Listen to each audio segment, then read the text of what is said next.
when an 18-year-old girl crashed through the back door of a restaurant soaking wet, bleeding from a cut above her eye, and collapsed on the floor in front of the corner booth. Nobody moved. Not the kitchen staff, not the waiters, not the two men sitting near the wall who hadn't touched their food in 20 minutes. The only person who moved was the man in the corner booth.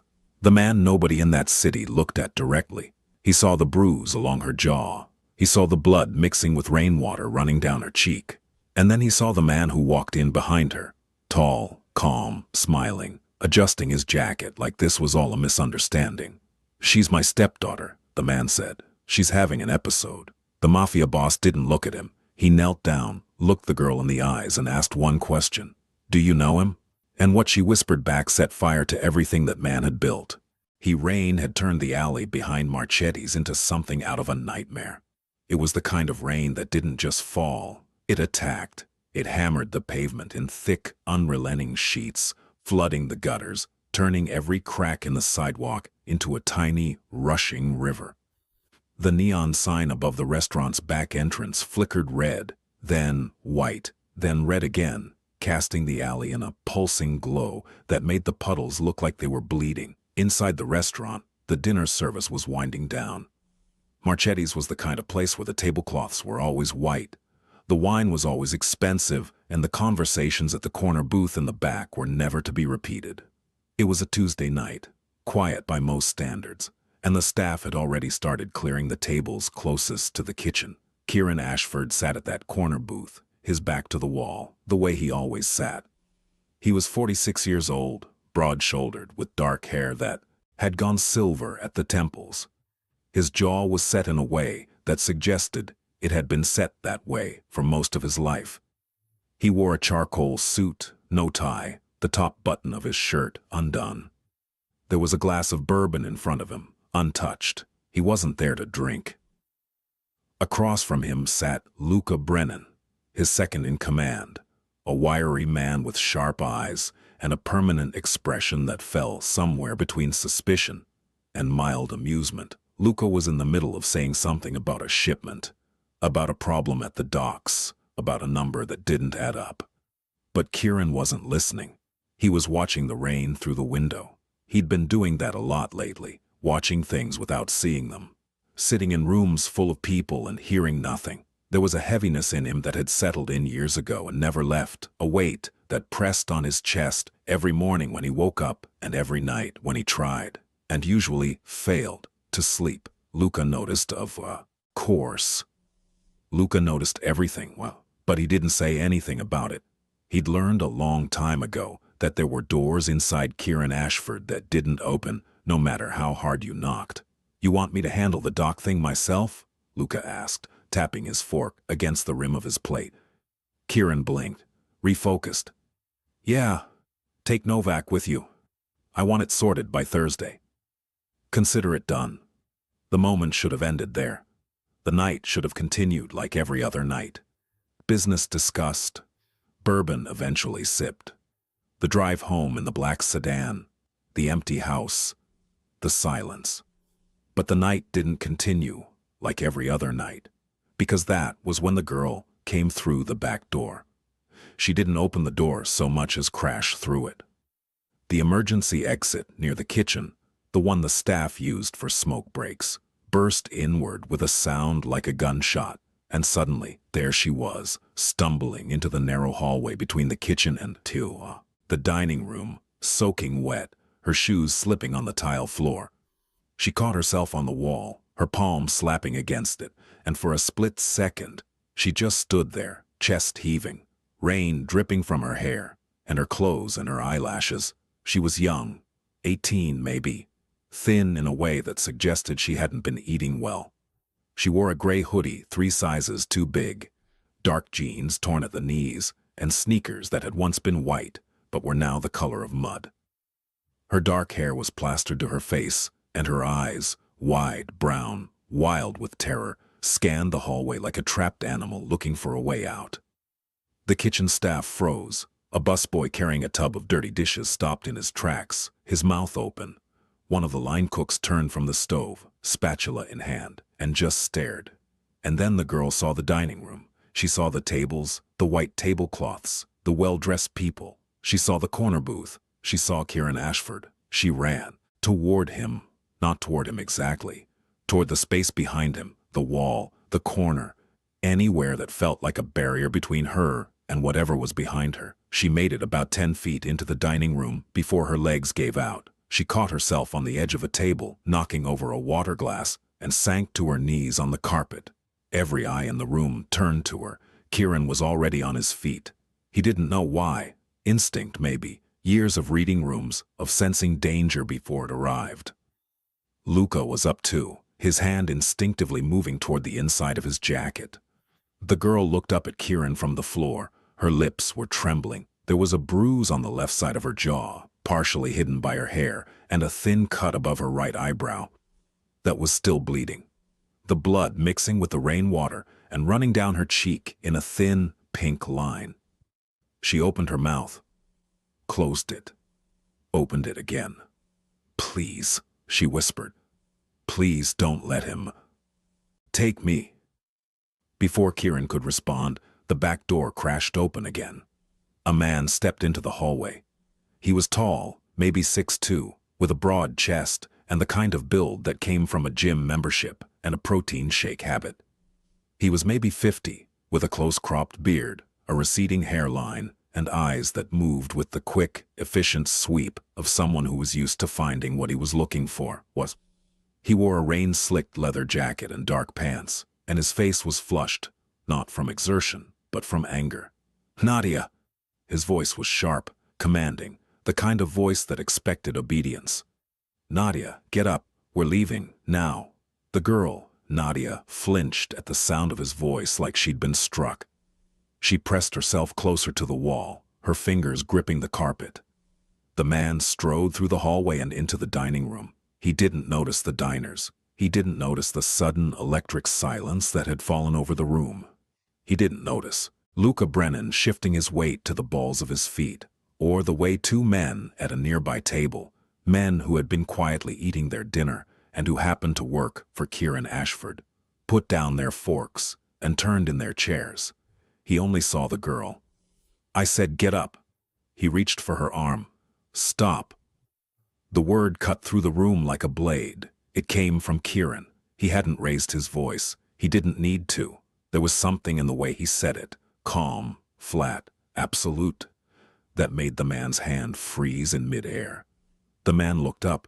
For the first time, he seemed to register where he was. He saw the restaurant. He saw the faces watching him. He saw Kieran Ashford standing at the corner booth, 6 feet away, his hands at his sides, his expression unreadable. Something flickered across the man's face. Recognition, maybe, or the first faint stirring of unease. But he recovered quickly. He straightened up, adjusted his jacket, put on a smile that didn't reach his eyes. "I'm sorry for the disturbance," he said, his voice shifting into something smoother, more practiced. "This is my stepdaughter. She's having an episode. She does this sometimes. I just need to get her home." Kieran didn't look at the man. He looked at the girl. She was still on the floor, still pressed against the wall, her entire body trembling. And she was shaking her head. Slowly, almost imperceptibly, back and forth. "No, no, no." Kieran lowered himself to one knee. Not quickly, slowly, carefully, the way you'd approach a frightened animal. He brought his face level with hers. When he spoke, his voice was quiet, gentle in a way that made Luca, who had known him for 20 years, look at him with something close to surprise. "Do you know him?" 3 words, simple, direct. Nadia's eyes locked onto Kieran's.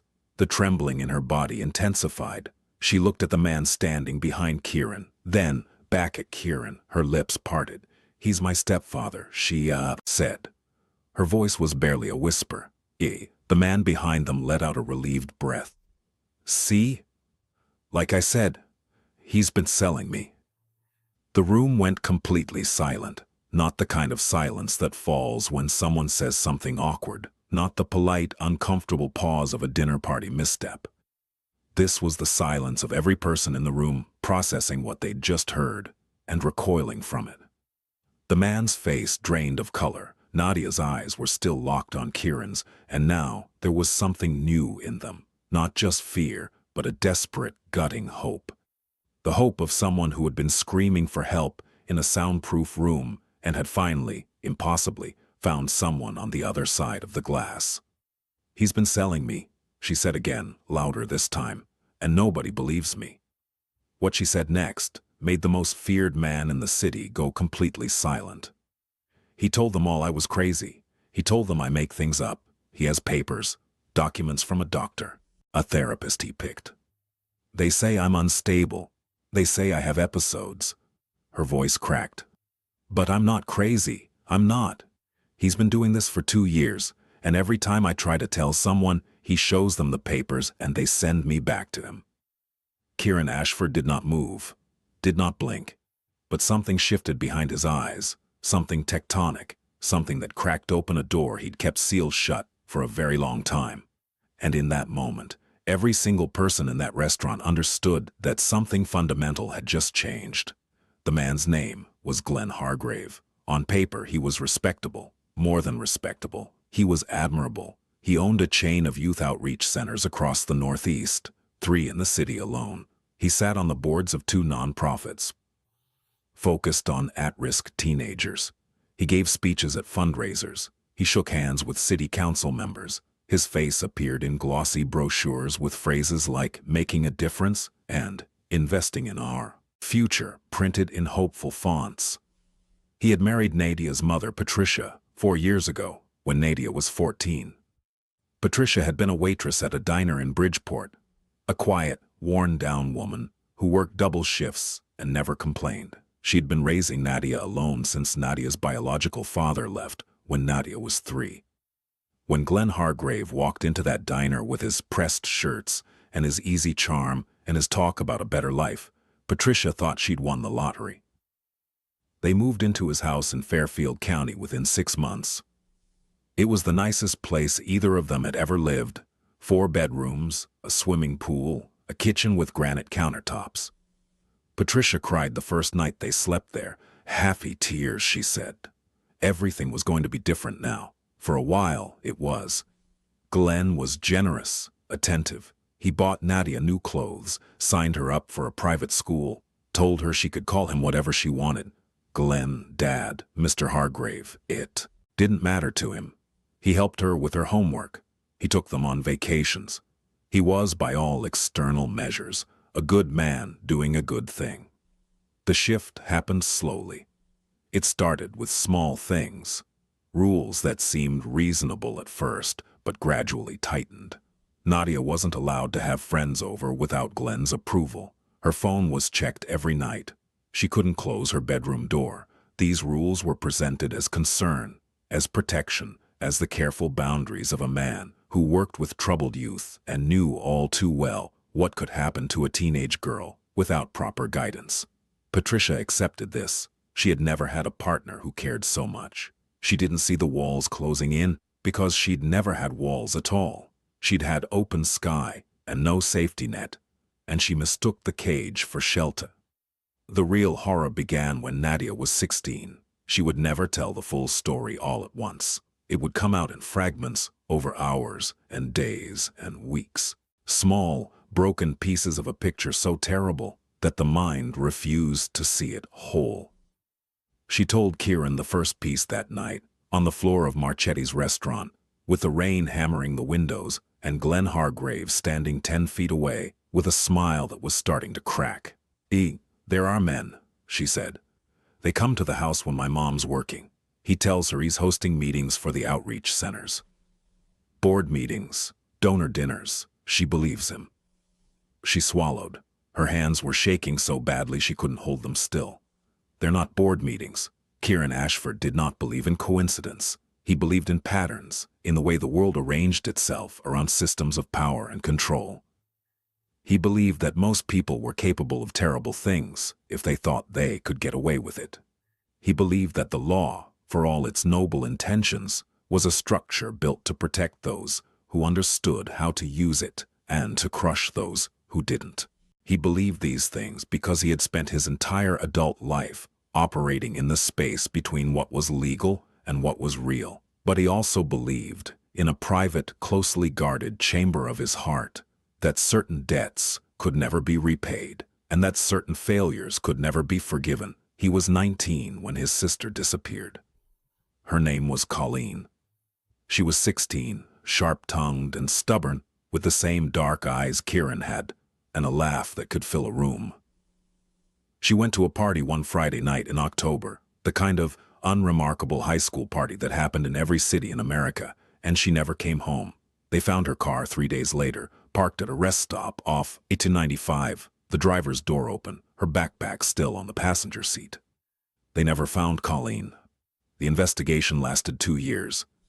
It produced nothing. No suspects, no leads, no body. The detective assigned to the case, a man named Dravecki, told Kieran's mother that sometimes these things just happened. That sometimes people disappeared and the world simply closed over the space where they'd been, like water filling a hole. Kieran's mother never recovered. She spent the rest of her life sitting by the phone in the kitchen, waiting for a call that never came. She died 12 years later, still waiting. Kieran rebuilt himself around the absence. He became something harder, something colder, something that could move through the world without being destroyed by it. He built an empire, not the kind they write about in business magazines, but the kind that operated in the spaces those magazines pretended didn't exist. He became powerful. He became feared. He became the man at the corner booth that nobody looked at directly. But he never stopped seeing Colleen's face in the face of every frightened girl he passed on the street. He never stopped wondering what she had felt in those final moments, whether she had screamed, whether she had fought, whether she had looked for him and found no one there. It was the one wound that never closed, and now, kneeling on the floor of his own restaurant, looking into the eyes of an 18-year-old girl with a bruise on her jaw and blood on her face, he felt that wound tear open all over again. Glenn Hargrave was not stupid. He could see what was happening. He could see the way the room had turned against him, the way the staff had stopped moving, the way the 2 men at the nearby table had risen to their feet. He could feel the ground shifting beneath him, but Glenn Hargrave was also not the kind of man who panicked. He was the kind of man who adapted. "This is exactly what I was talking about," he said, his voice carrying the practiced warmth of someone who had spent years convincing people of things that weren't true. "She does this. She creates these stories. It's part of her condition." He reached into his jacket and produced a folded piece of paper. He held it up like a shield. "I have documentation. From her psychiatrist, Dr. Leland Reese. You can call him. His number's right here. He'll tell you she has a history of fabrication. Delusions. It's a trauma response from her childhood. Her biological father was violent and she put that away." Kieran's voice was still calm, but something had changed in it. There was an edge now, a hardness that hadn't been there before. He stood up slowly, turning to face Hargrave for the first time. Glenn Hargrave was 6'2" and broad. Kieran Ashford was 6 feet and lean. But when Kieran turned his full attention on someone, the physical dimensions stopped mattering. There was a gravity to him, a density, like standing next to something that had its own weather system. People didn't move toward Kieran Ashford. They were pulled. "She needs to come home," Glenn said. He was still smiling, but the smile had thinned. "I'm her legal guardian. I have every right." "You have the right to stand there," Kieran said, quietly. "And that's all you have right now." The 2 men locked eyes. Glenn Hargrave had looked into the eyes of many people over the years. Frightened teenagers, gullible donors, skeptical social workers. He had learned to read people the way a predator reads terrain, identifying the soft spots, the blind spots, the places where pressure could be applied. But looking into Kieran Ashford's eyes, he saw nothing soft, nothing blind. He saw something ancient and patient and absolutely certain of what it was. For the first time that evening, Glenn Hargrave felt afraid. "Luca," Kieran said without turning his head. "Yeah. Get her some water and a blanket and close the restaurant." "Done." Luca moved with the kind of efficient purpose that suggested he'd been waiting for exactly these instructions. Oh, within 3 minutes, the remaining diners had been politely ushered out. The front doors were locked, the closed sign was lit, and Nadia Voss was sitting in the corner booth, with a wool blanket around her shoulders and a glass of water in her trembling hands. Glenn Hargrave was still standing in the middle of the dining room, alone. "You can't do this," he said, and for the first time, there was a crack in his composure. "This is kidnapping. She's a minor. She's under my care. I'll call the police." "Call them," Kieran said. He sat down across from Nadia, his back to Hargrave. "I'd love for the police to hear what she has to say." The crack in Glenn's composure widened. His jaw tightened. His right hand, the one that had reached for Nadia earlier, clenched into a fist at his side. "You don't know what you're getting involved in," he said. Kieran didn't respond. "I have friends," Glenn continued, his voice dropping. "People who know people, people who can make things very difficult for you."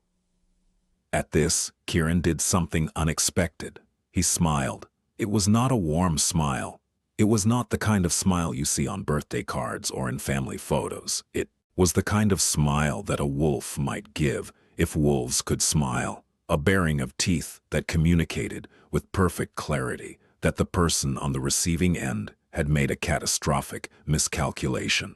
"Glenn," Kieran said, and the use of his first name, casual, familiar, dismissive, made Hargrave flinch. "I think you should sit down." He gestured to an empty chair at a nearby table. The gesture was polite.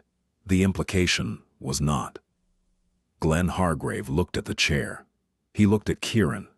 He looked at Luca, who was standing by the door with his arms crossed, and at the two other men, who had taken positions on either side of the room with the quiet precision of people who did this for a living. He sat down. The story came out slowly. Nadia spoke in fits and starts, her words tumbling over each other, then stopping, then starting again. She apologized constantly for crying, for not making sense, for being there at all. Kieran told her, each time, that she didn't need to apologize for anything, that she could take as long as she needed. It had started, she said, with a man named Boyd Ellison. He was a real estate developer who donated heavily to Glenn's outreach centers. He came to the house one evening when Patricia was working a double. Nadia was 16. Glenn told her to put on something nice. There was an important donor coming, and it would mean a lot to Glenn if she made a good impression. She put on a dress. She came downstairs. Boyd Ellison was sitting in the living room with a glass of whiskey. He was in his 60s with white hair and a gold watch, and a way of looking at her that made her skin crawl. Nothing happened that night. Not exactly. Ellison just talked to her, asked about school, complimented her, touched her shoulder once briefly when he laughed at something she said. But when he left, he handed Glenn an envelope, and Glenn's mood, which had been tense all day, lifted like a cloud passing from in front of the sun. The visits increased. Different men, always when Patricia was working. Always the same instruction. Put on something nice. Always the same ritual, the conversation, the compliments, the touches that grew less brief and less innocent over time, and always, afterward, the envelope. When Nadia tried to resist, Glenn punished her, not with violence, that came later, but with isolation. He took her phone. He pulled her out of school, claiming he was homeschooling her. He cut off her contact with friends, with extended family, with anyone who might listen. When she tried to tell her mother, Glenn was ready. He sat Patricia down and explained with great sadness and concern that Nadia was acting out, that she was struggling, that he'd consulted a psychiatrist, Dr. Leland Reese, a man whose practice Nadia would later discover received generous donations from Glenn's nonprofit, and that Nadia was showing signs of a serious delusional disorder. Patricia, who loved her daughter desperately, but who had spent her entire life trusting the wrong people, believed him. Nadia told a teacher. The teacher called social services. A caseworker came to the house. Glenn produced the psychiatric documentation. The caseworker saw a clean, beautiful home, a concerned stepfather, and a girl with a documented history of fabrication. The case was closed in 11 days. Nadia told a school counselor before Glenn pulled her from school. The counselor called Glenn. Glenn showed the counselor the documents. The counselor apologized to Glenn for the disruption. Nadia tried to walk to a police station. Glenn found her 6 blocks from the house and brought her home. The next day, the bruises started. By the time she was 17, Nadia Voss had become invisible. She existed in the space between Glenn's public respectability and his private monstrousness, a space so narrow and so dark that she sometimes forgot she was real. She stopped trying to tell people. She stopped fighting. She became the quiet, compliant girl that Glenn showed to the world, proof that his outreach work extended to his own home, that even a troubled stepdaughter could be saved with enough patience and love. She turned 18 3 weeks ago. On the night she ran, Glenn had told her there would be a gathering. 3 men, he said. Important men. This would be different from the others, he said. This time she wouldn't be coming back upstairs until morning. Something in those words, the casual finality of them, the complete absence of pretense, broke through the numbness that had settled over her like snow. She felt, for the first time in months, the sharp, electric jolt of pure survival instinct. She waited until Glenn was in the shower. She put on her sneakers. She walked out the front door, and she ran. She ran for 40 minutes through the rain. No phone, no money, no plan. She ran until her legs buckled and the world blurred, and the only thing keeping her upright was the knowledge that if she stopped, she would be caught. She turned down alleys and cut through parking lots and ducked behind dumpsters when she heard footsteps. Glenn found her twice. The first time she slipped away when he stopped to answer his phone. The second time she threw herself through the back door of the first lit building she could find. It happened to be Marchetti's. When Nadia finished speaking, the restaurant was silent. Not the tense silence of earlier. This was something deeper, heavier, the silence of people who had just been told something that changed the shape of the world. Luca was standing by the bar, his jaw tight, his eyes fixed on a point on the floor. The 2 men by the wall had gone completely still. Even the kitchen staff clustered near the hallway door had stopped pretending to work and were simply listening. Kieran sat across from Nadia, with his hands folded on the table. His face was composed, but if you knew what to look for, and Luca knew what to look for, you could see the storm behind his eyes. A muscle in his jaw jumped. His knuckles were white. He didn't speak for a long time. When he finally did, his voice was low and steady. Nadia, I need you to listen to me very carefully. She looked at him. Her eyes were red and swollen, her face blotchy from crying. You are not going back to that house, not tonight, not ever. Do you understand me? She blinked. Then her face crumpled, and she covered her mouth with her hand, and she cried, not the terrified gasping sobs of earlier, but a deeper, more wrenching kind of crying. The crying of someone who had been holding a door shut for 2 years, and had finally been told they could let go. Kieran waited. He didn't reach for her. He didn't tell her to stop.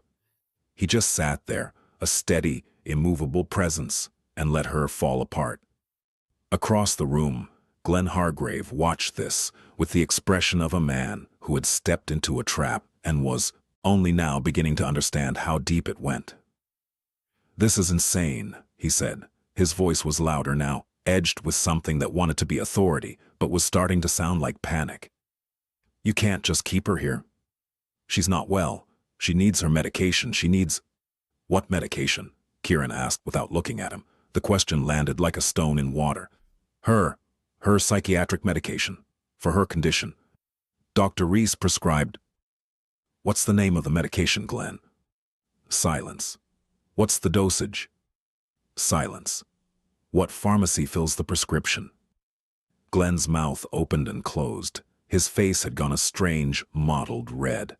I don't have all the details in front of me. My wife handles... Your wife doesn't know, Glenn. Nadia's voice cut through the room, raw and hoarse but steady. I've never taken any medication. Because there is no medication. Because there's no condition. You made it all up. The silence that followed was absolute. Glenn Hargrave stood in the middle of the empty restaurant, surrounded by men who answered to someone far more powerful than any donor or city council member. And he understood, with a clarity that must have felt like ice water in his veins, that the system he'd built to protect himself had just collapsed. He ran. He turned and bolted for the back door with the clumsy, desperate speed of a man who had never in his life had to run from anything. He made it 4 steps before one of Kieran's men, a broad-shouldered man named Novak, stepped into his path. Glenn veered left. Another man blocked him. He tried to push past, and Novak caught his arm, not roughly, but firmly, the way you'd restrain someone who was about to do something foolish. "Let go of me," Glenn's voice cracked. The mask was gone now. The smooth, reasonable, concerned stepfather mask had fallen away, and underneath it was something small and ugly and afraid. "You don't know who I am. You don't know who I know. I will destroy you. All of you. I have lawyers. I have connections. I have—" "Sit down, Glenn." Kieran hadn't moved from the booth. He hadn't raised his voice. He spoke the way you'd speak to a dog that was barking too loud. Novak guided Glenn back to the chair. Glenn sat. His breathing was ragged. His hands were trembling. Kieran looked at Luca. "Call Bryn Torres." Luca nodded and pulled out his phone. Detective Bryn Torres arrived at Marchetti's at 11:47 p.m. She was a compact woman in her early 50s, with short gray hair and the kind of face that had been described over the course of her 30-year career as no-nonsense so many times that the phrase had essentially become part of her name. She wore a dark blazer over a white shirt, and she walked into the restaurant the way she walked into every room, like she'd already read the file. She had a complicated relationship with Kieran Ashford. They'd known each other for almost 20 years. She'd tried to arrest him twice early in her career and failed both times. Over the years, their relationship had settled into something that wasn't exactly friendship and wasn't exactly a truce, but existed in a gray zone that both of them tacitly agreed never to examine too closely. When Kieran Ashford called, Bryn Torres answered. Not because she was on his payroll. She wasn't, and the suggestion would have earned you a look that could peel paint. But because Kieran had, on more than one occasion, handed her cases that her own department had missed. Tips, information, threads that, when pulled, unraveled things that mattered. She walked into the restaurant, took in the scene, the girl in the booth, the man in the chair, the men standing by the walls, and raised an eyebrow. "Kieran. Bryn. Thank you for coming." She sat down across from Nadia. She didn't introduce herself yet. She just looked at the girl, at the bruise, the cut, the exhaustion, and something in her face softened, just barely, before hardening again. "Tell me," she said simply. Nadia told her. She told her everything she'd told Kieran, and more. She told her about Boyd Ellison, the real estate developer. She told her about a man named Reuben Chase, who owned a chain of car dealerships. She told her about a state senator named Weymouth, who had a beach house in Westport, where things happened that Nadia couldn't talk about without her voice breaking into pieces. She told Torres about the outreach centers, how Glenn used them not just as cover, but as a pipeline. How he identified vulnerable girls in the programs, girls with no family or no one who would listen, and funneled them to the same men who came to his house. How the center's glowing reputation made them untouchable. She told Torres about Dr. Leland Reese, who had never examined her, but had signed off on a diagnosis that had effectively silenced her for 2 years. Torres listened. She took notes. She asked questions. Specific, precise, the kind of questions that told Nadia this woman had done this before and knew exactly what she was looking for. When Nadia mentioned the senator, Torres's pen stopped moving for just a moment. Then it started again. When Nadia finished, Torres closed her notebook.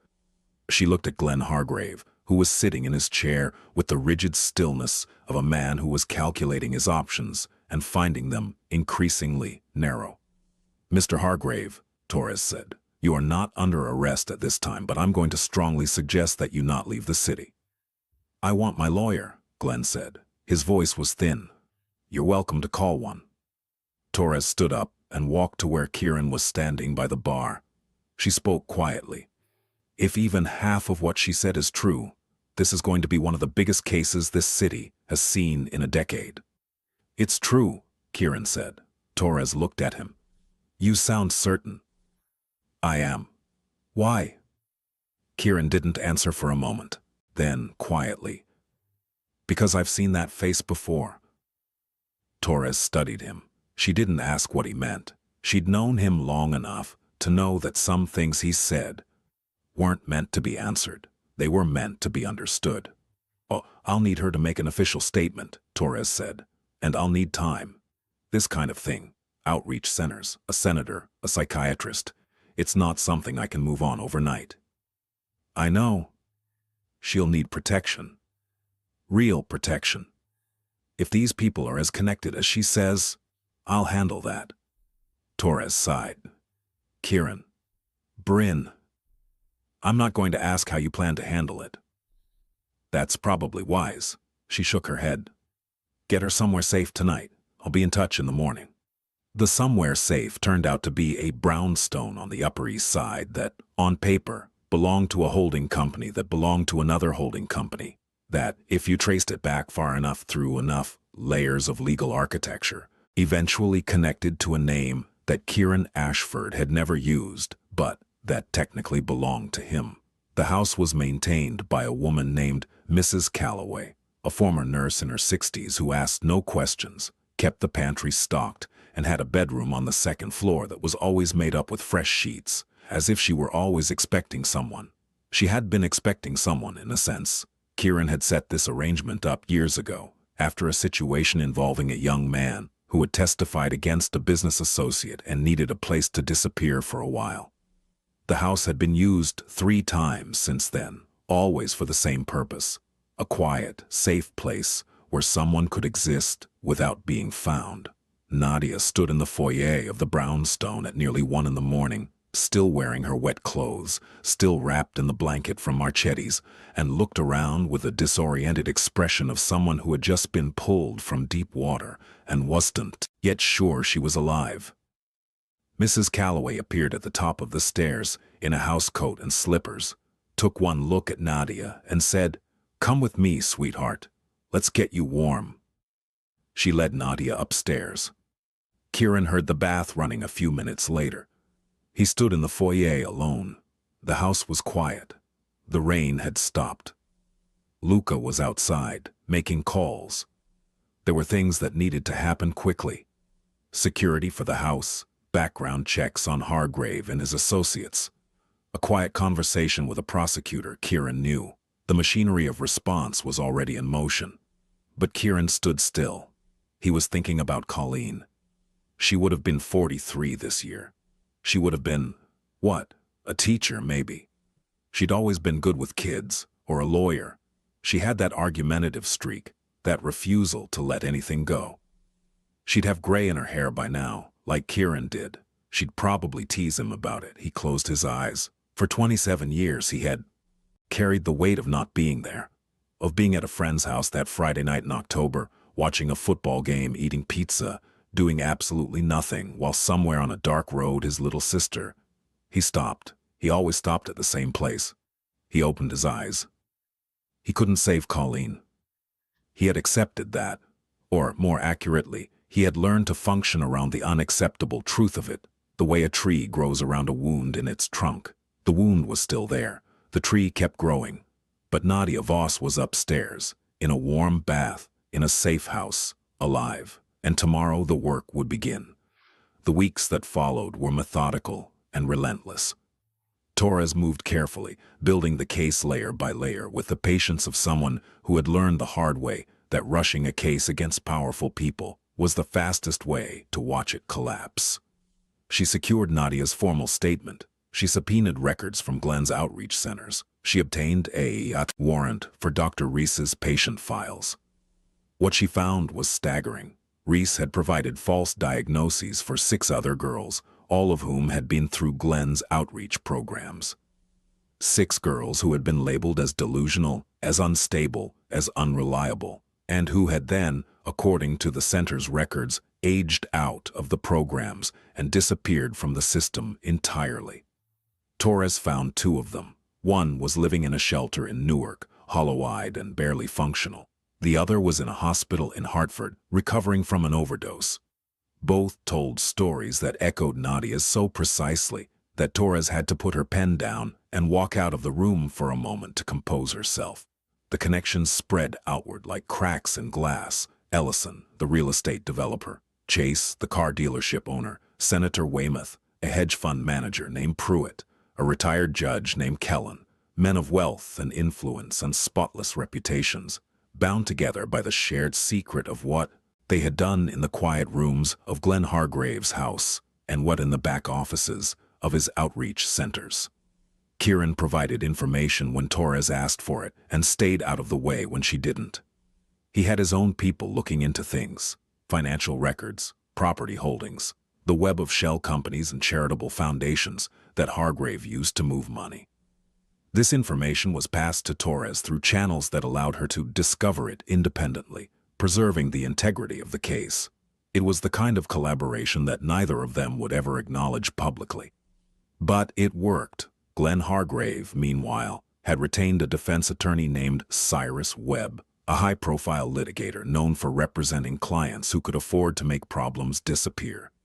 Webb immediately attempted to discredit Nadia's claims, filing motions to have her psychiatric history entered as evidence of unreliability. But the psychiatric history was the trap, because Dr. Reese, faced with the prospect of losing his license and spending time in a federal facility, folded. He turned over everything: the fabricated diagnoses, the correspondence with Hargrave, the payments routed through the nonprofit. He provided detailed testimony about how Hargrave had approached him, what he'd been asked to do, and how many girls had been affected. The case broke open in the 4th week. Torres had enough for arrest warrants. Hargrave was taken into custody on a Tuesday morning at his home in Fairfield County, in front of the neighbors he'd spent years cultivating with barbecues and Christmas card photos. He was charged with trafficking, conspiracy, and 14 counts related to the exploitation of minors. Ellison was arrested the same day at his office in Midtown. Chase was picked up at one of his dealerships. Pruitt was apprehended at an airport, attempting to board a flight to Zurich. The retired judge, Kellen, was arrested at his lake house upstate. Senator Weymouth resigned before the warrants were issued. His statement, read by a spokesperson, cited personal reasons and a desire to spend more time with family. He was arrested 3 days later at his daughter's home in Virginia. The story broke like a wave. Every major news outlet covered it. The outreach centers were shut down. Investigations were launched. Committees were formed. People who had sat next to Glenn Hargrave at dinner parties and described him as one of the good ones scrambled to distance themselves, to rewrite their memories, to claim they'd always had a feeling about him. Nadia Voss's name was kept out of the press. Torres made sure of that. In court documents, she was identified only as Witness A, a designation that carried the weight of everything she had endured and the anonymity she needed to begin putting her life back together. Patricia Voss came to the brownstone on a Thursday afternoon, 6 weeks after the arrest. Nadia didn't want to see her. She'd told Mrs. Calloway this quietly, while standing at the top of the stairs and looking down at the front door, as if it might open at any moment and let in something she wasn't ready for. "You don't have to," Mrs. Calloway said. "Nobody can make you." "I know." But she went downstairs anyway. Patricia was standing in the foyer, her coat still on, her purse clutched in front of her like a shield. She looked smaller than Nadia remembered. Thinner, her hair was grayer. There were dark circles under her eyes so deep they looked like bruises. They stood facing each other in the quiet hallway, and neither of them spoke for a long time. "I didn't know," Patricia finally said. The words hung in the air like smoke. Nadia looked at her mother. She wanted to scream. She wanted to say, I told you, and you didn't listen. I told you and you chose him." She wanted to say, You were supposed to protect me and you didn't. You were supposed to see me and you didn't. You were supposed to be my mother and you failed. She wanted to say all of these things, and every single one of them was true. But looking at her mother's face, the devastation in it, the total, comprehensive wreckage of a woman who had finally understood what had been happening in her own home, to her own daughter, under her own roof, Nadia felt something unexpected. Not forgiveness. It was too early for that, and she wasn't sure it would ever come. But something adjacent to it. A recognition that her mother was also a victim of Glenn Hargrave's machinery, a different kind of victim, complicit in ways that would haunt her forever, but broken by the same forces that had broken Nadia. I know you didn't know, Nadia said. Patricia's face crumpled. I should have known. I should have... Mom. The word stopped Patricia like a wall. Nadia hadn't called her that in over a year. I can't do this right now, Nadia said quietly. I'm not ready. But I'm not shutting the door. I just need time. Patricia nodded. She pressed her lips together. She turned and walked out of the brownstone without another word, and Mrs. Calloway, watching from the kitchen doorway, wiped her eyes with the corner of her apron and said nothing. The trial began in October. It lasted 3 months. The prosecution presented 216 pieces of evidence. 14 witnesses testified. The defense, led by Cyrus Webb, attempted every strategy available, discrediting witnesses, challenging evidence, questioning jurisdiction. None of it held. Nadia testified on a cold morning in November, in a closed courtroom with only the judge, attorneys, and essential personnel present. She wore a dark blue dress and flat shoes. Her hair was pulled back. She looked older than 18. She spoke for 4 hours.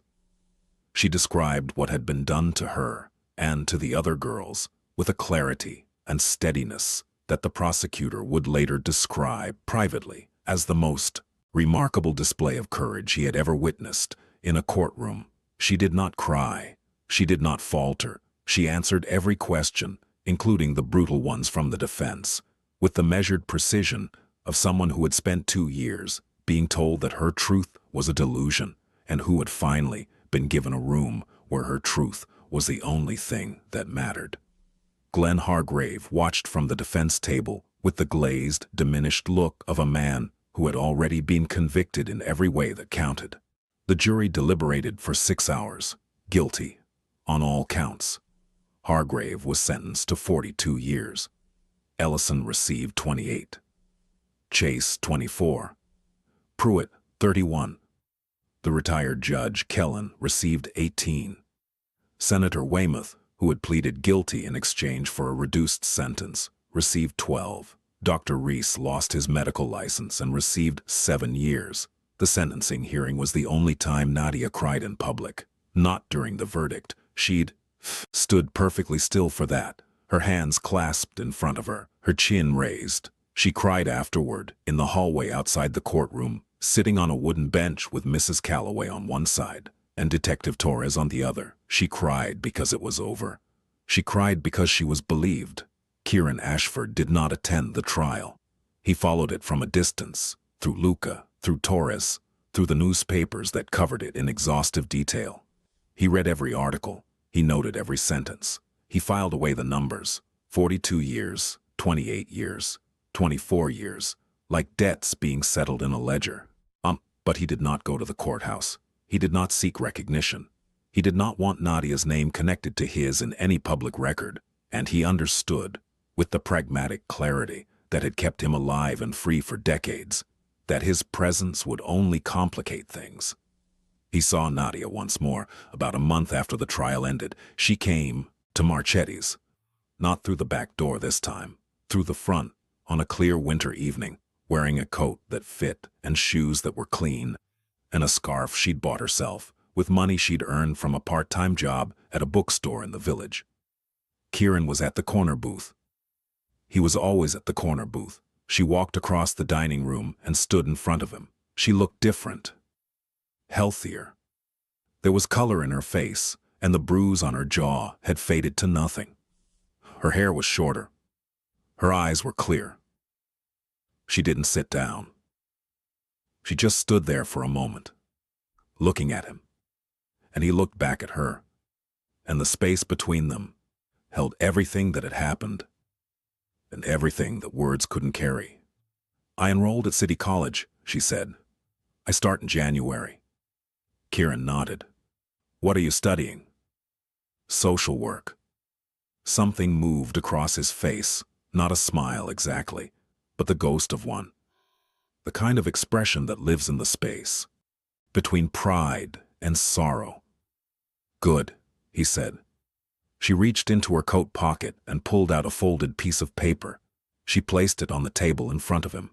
"I wrote this for you," she said. "You don't have to read it now. You don't ever have to read it. But I wanted you to have it." She turned and walked out of the restaurant. Kieran sat at the booth for a long time after she left. The restaurant filled up around him. Luca came and went. Orders were taken and plates were served, and the normal machinery of the evening turned and turned. He picked up the paper, unfolded it. It was short, handwritten in careful, slightly uneven script. It said, "You asked me if I knew him." Nobody had ever asked me anything before. They told me things. They told me I was wrong, I was sick, I was imagining it, but you asked. You knelt down and you asked. That was the first time in 2 years that anyone treated me like a person. I don't know everything about you. I don't know what you've done or what people say about you. I only know what you did for me. You gave me a door when every door was closed. Thank you for asking." Kieran read it twice. Then he folded it carefully and put it in his jacket pocket over his heart, in the place where years ago he used to keep a photograph of a 16-year-old girl with dark eyes and a laugh that could fill a room. He looked out the window. The sky was clear. The street lights were on. Somewhere out in the city, Nadia Voss was walking home in the cold, free and safe and beginning, and Kieran Ashford, the most feared man in the city, sat alone in his corner booth and felt something he hadn't felt in 27 years. Not redemption. He knew himself too well for that. Not absolution. Those were words for other people, people who lived in the clean, well-lit spaces of the world. What he felt was simpler, quieter. He felt that the weight on his chest, the one that had been there since that October night when his sister didn't come home, had shifted. Not lifted. It would never lift entirely. But it had shifted, the way a stone shifts in a riverbed, and beneath it, for the first time in decades, something was growing. Something small, something green, something that, if he was very careful, might one day become enough. The bourbon sat untouched in front of him. Outside, the city moved on,